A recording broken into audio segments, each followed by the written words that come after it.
We have a very, very limited window of opportunity to turn this, disaster around. And so it's incredibly important that we reprioritize our value system. It's incredibly important that people share information and share the solutions that are available to us and then start insisting upon employing them.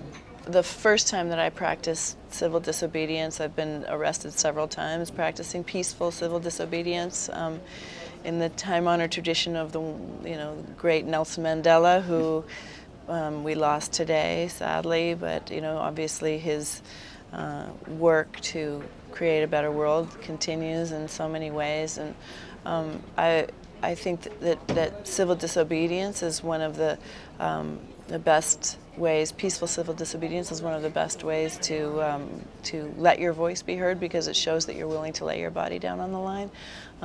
But there are many ways to raise your voice and to stand in solidarity with those who are either struggling or suffering. And we need to understand and recognize that the environment is not something that's outside. The environment is actually our life support system, that the natural systems, these living systems, are our life support systems, and we are interdependent, we are interconnected with all other life, and we need to respect that appropriately and do what we can to protect and preserve our ability to survive as long as we can on this planet as a species. I wanted to make sure that, and I had a large group of young girls trying to emulate my some of my actions. I didn't want to be responsible for making irresponsible cavalier choices that would have been maybe successful, but would have given them a terrible value system, or was this, I just think, no, that's just my code of ethics, really, I guess. I never was interested in fame or celebrity.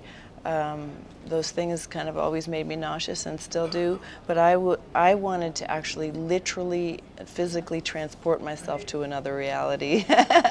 And Blade Runner was like that, because you walked onto the set and you were just in another world. You didn't have to even act, really. You were just in the future. The sets were amazing, the costumes were amazing, it transported you to another reality, and that's what I really love about film, is that it can take you, someplace that it makes a dream tangible, it makes it real.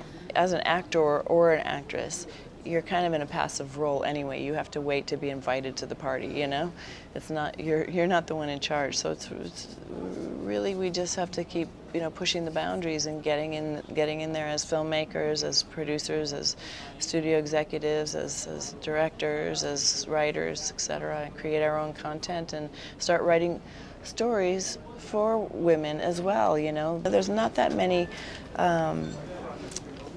female heroines that we can look up to, and I think to start creating those and to start telling those stories is really important.